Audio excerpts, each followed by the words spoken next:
As the days go by, the stakes get higher. Allegiances on the party platforms get tested and only the resolute stay strong.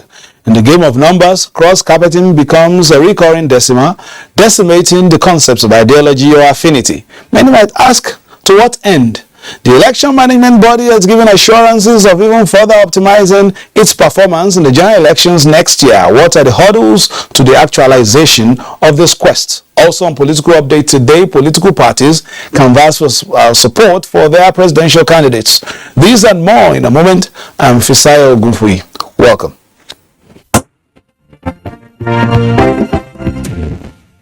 Let's start from the sub-region. The immediate past president of the ECOWAS Commission, Jean-Claude Cassebro, was in the State House on Monday to thank Nigeria's President Buhari and the nation, expressing the belief that West African countries remain united and strong. The outgoing president of the ECOWAS Commission, Jean-Claude Cassebro, was in the State House to bid farewell to President Muhammadu Buhari as his 4-year tenure comes to an end.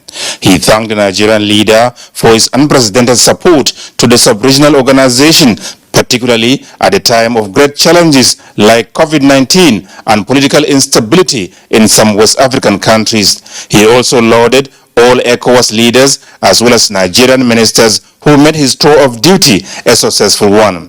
President Muhammadu Buhari noted that despite the challenges of insecurity and political tension in some countries, the ECOWAS president and his team showed capacity and patience in dealing with all the issues. Jean-Claude Cassebro, he said, demonstrated great commitment to the unity of ECOWAS and of the sub-region, describing his tenure as very successful.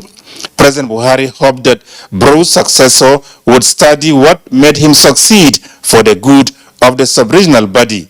Jean-Claude Cassebro, an Ivorian politician and economist, served as Minister of Industry and Mines before his appointment as President of the ECOWAS Commission in March 2018. He is succeeded by Dr. Umar Aliyu of the Gambia.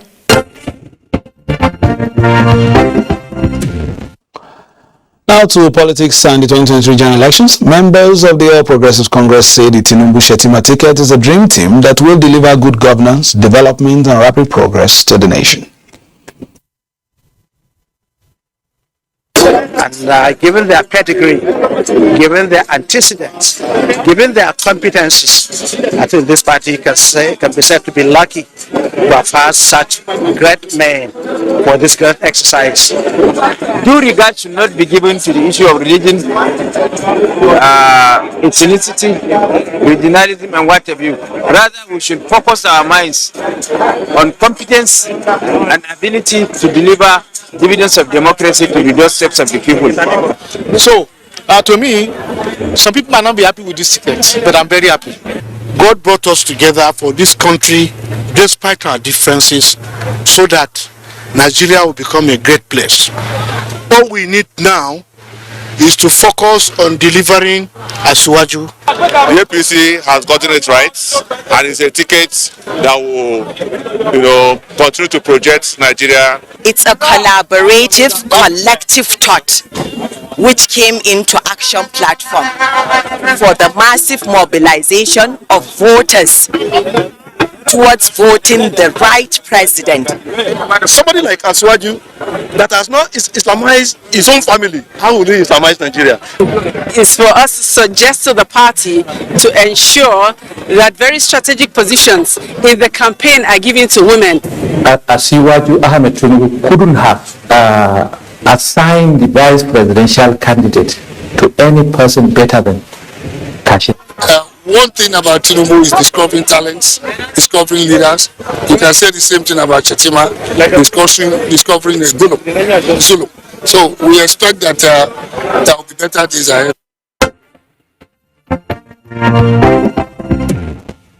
Meanwhile, the People's Democratic Party says it is closing ranks to ensure the mustering of a formidable team to ensure victory in the 2023 elections. This meeting of members of the Board of Trustees and caucus of the PDP National Mandate Group is the first after its formal inauguration. Rooting out godfatherism from the nation's politics in 2023 and preparing the youth for leadership as well as promoting good governance dominate the meeting's agenda. Promoting good governance means we shall establish national discourse, seminars, workshops, to find out from Nigeria what you really want. Say People's Democratic Party Coalition of Northern Youth similarly believes that the survival of the party depends on winning the 2023 presidential election.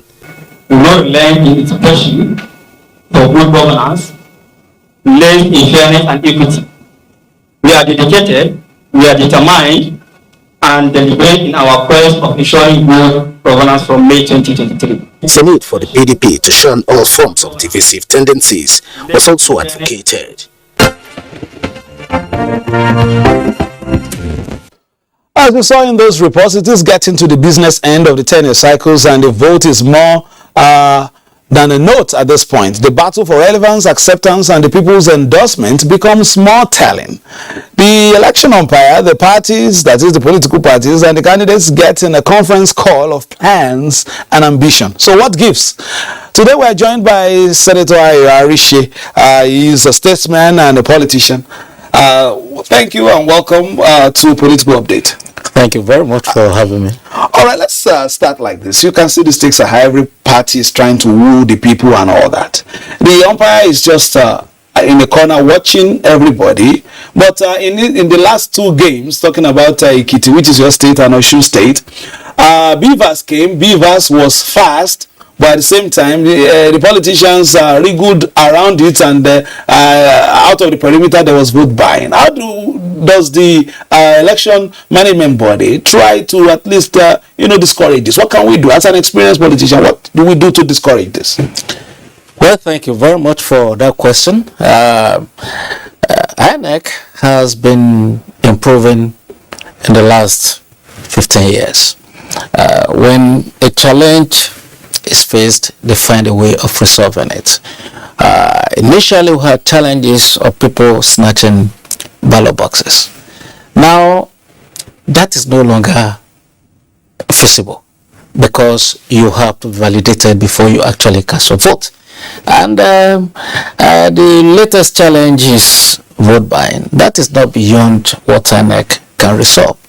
By going into electronic voting, there will be no room for anybody to leave the box and show who or she has voted for, which is the only way to determine who qualifies for vote buying or not, because they don't buy the votes prior to the voting.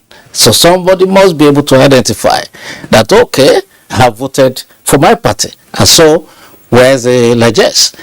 Once we're able to eradicate that, and it's not rocket science, with electronic voting, with that box, the INEC box where you actually carry out the voting, now you would be able to have a flat screen, probably about 10 inches, that the logos of all the parties will be displayed.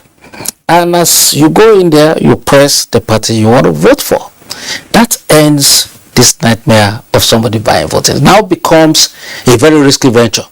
So it would allow us to encourage the people to actually vote their conscience, because at this point it's now what we call black market. Nobody can guarantee that, okay, even if you're ready to give somebody money, the vote has already been cast and there is nothing you'll be able to do thereafter. So I believe it might not be feasible this February because of the cost and the design, and I think the National Assembly, I'm not sure the position with the electronic voting yet. I believe it's just the electronic transmission of election results that is on the table. So I believe we can work, and the National Assembly, those currently there, would want to do something in addition to what these current people have done. They have been able to pass electronic transmission of results. The next phase is electronic voting. And of course, it can be reduced to the point whereby people can vote on their phones. You see, you are able to access your bank account and you do transactions on it. So there is nothing so difficult that we cannot secure and ensure that who says is voting is the actual person that is voting when you use your telephone. Now we have the national identity number going out. Almost about 85 million has been registered. And of course, the activity continues to grow. I would believe when you tie the name number to every individual that is voting, and that is even tied to the voter's card, it will be very difficult. Seamless verification yes, it will be a seamless situation. And of course, this will enable our people in the diaspora, once they have the name numbers, to vote as well. So I believe we are very close. It's one step at a time. I need to come back to you. Your state introduced us to see and buy. Years ago, and it seems as if we have not departed from that path. Let's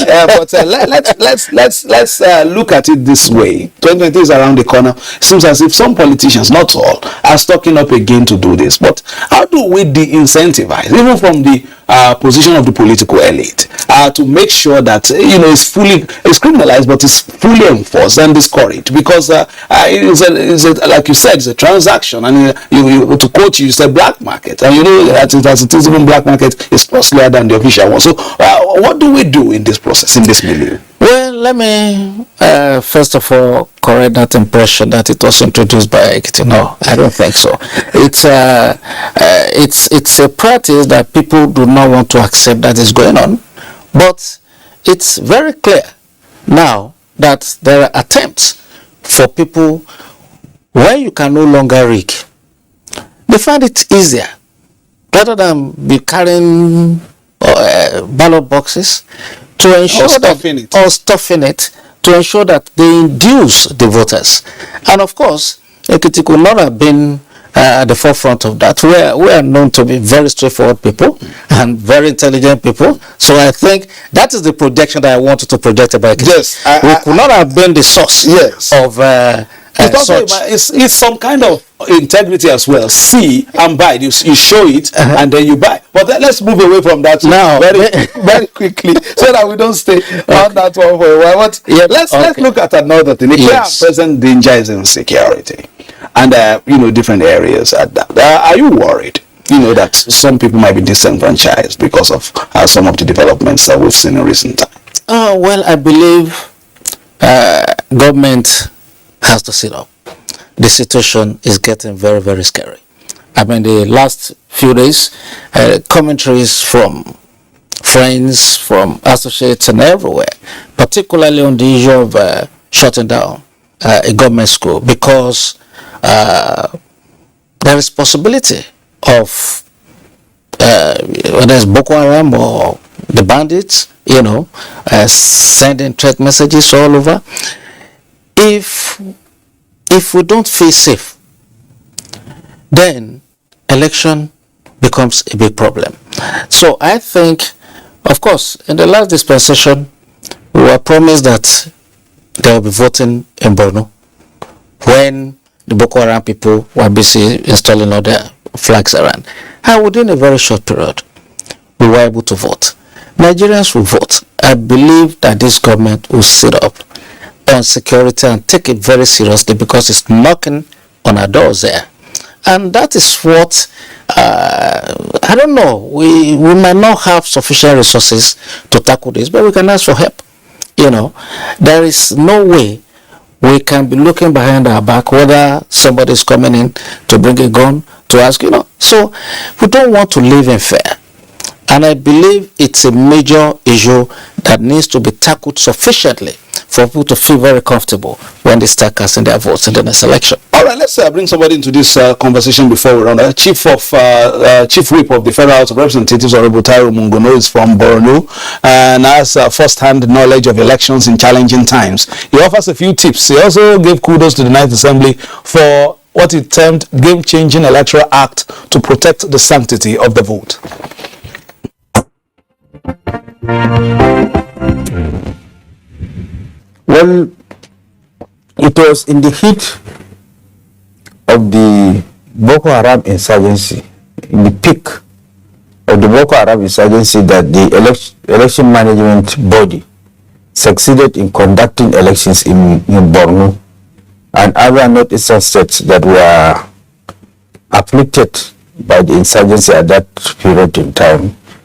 What the election management body did was, because of the insurgency, there is massive displacement of people from the ancestral homes.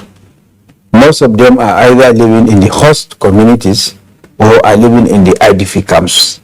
So what the election management body did was to establish their polling units within the IDP camps that the displaced people were residing, so that they can vote in the IDP camps as if they are voting in their respective villages. And those that are living in the host communities will come to the IDP camp because of the security of its because it is secure, to come and vote, identify their polling unit or polling booth within the IDP camps and vote there. So that is what the election management agency succeeded in doing, and guaranteeing free, fair and transparent election in a conflict infested regions or communities.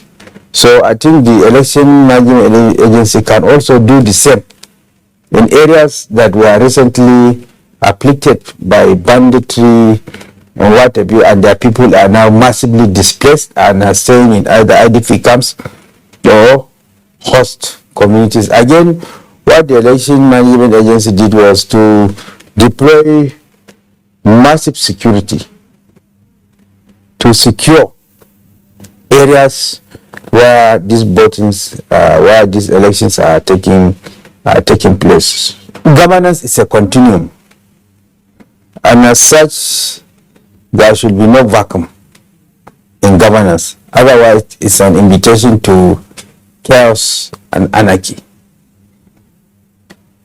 As a result of that realization, the National Assembly, and indeed the 9th House of Representatives, is on its toes, discharging its constitutional responsibility, whether elections are fast approaching or not. But the beauty of the 2023 election is that there's enough time between emergence of candidates that usually leads to politicking and the general election itself.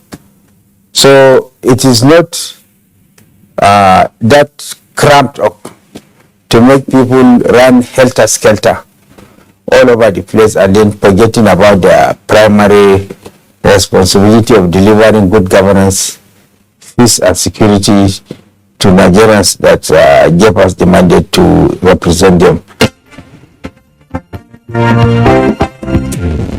Honorable Taiwo Mungono there from Borno State, just like you said, he was just talking about, voting in challenging times. Now, your party is on the ballot.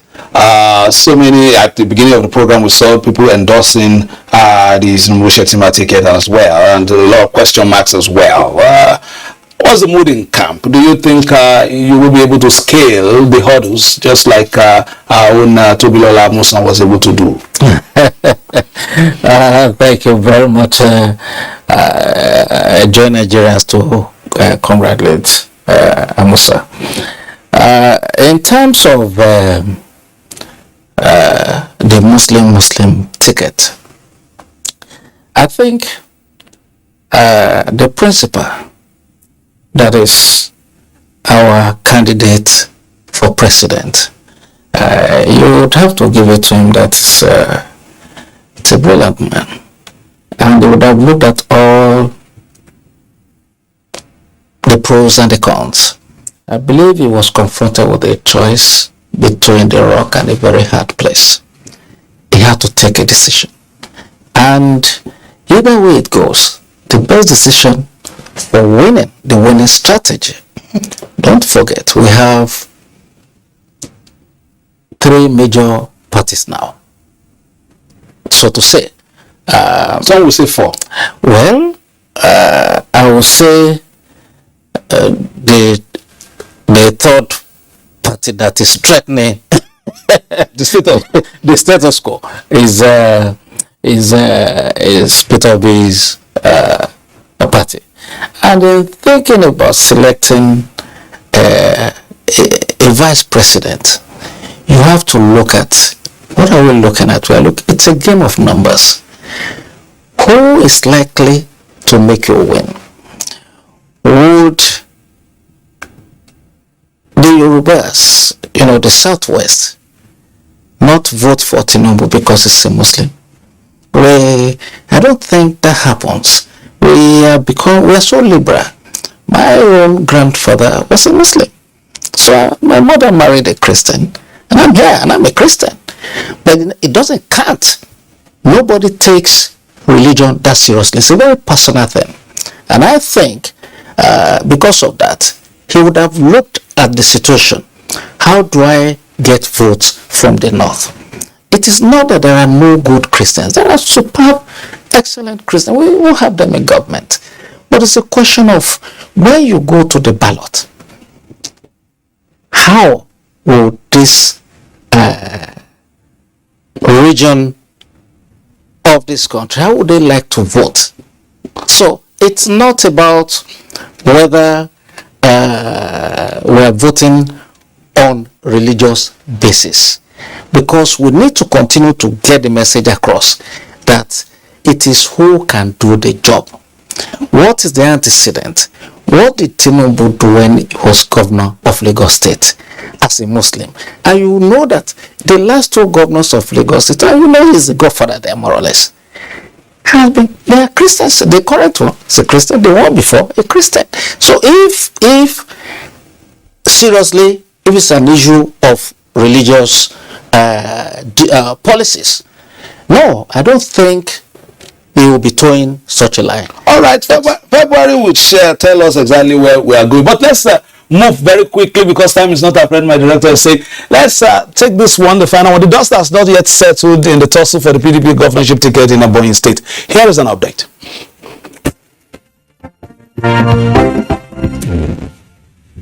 The meeting, which had in attendance major stakeholders and the contestants of various positions under the People's Democratic Party (PDP), was presided over by the deputy governorship candidate Chief Paulinus Ibumago.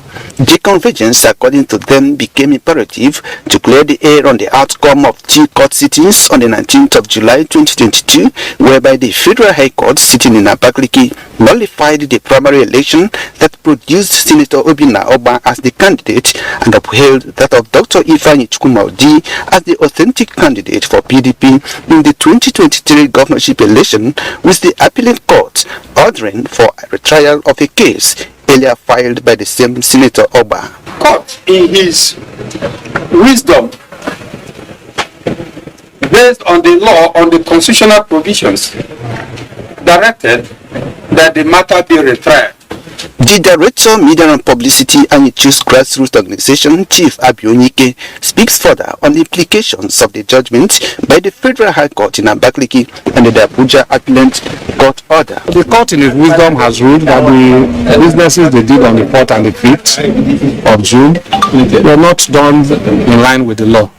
By this new development of the Federal High Court delivered on the 19th of July 2022, Senator Oba has no locus whatsoever to operate himself as a candidate of the PDP in Ebonyi State. Logically, therefore, Dr. Ifeanyi Chukwumaudi remains the only legally recognized torchbearer.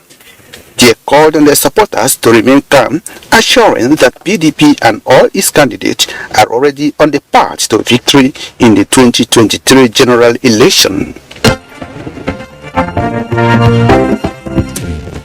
On that particular development, we say watch this space, and we'll also bring in other factions as well to know exactly where the status is out there in Ebonyi State. I want to thank Senator Arishi. I would have wanted to give you a question, but that would be subsequently. It seems as if politicians now keep money aside for elections and then for court. But let's I will bring that at another time, on the program. We'll come back again on Friday for political update. You know where to watch. It's Nigeria's finest, Africa's best, NTA, where we'll give you the very best of political news, reviews, previews, and interviews. Stay with us for the rest of your day for the very best of actions. And of course, don't forget, it is the political season. We always want an advice. Play your politics for the greater good. Bye-bye now.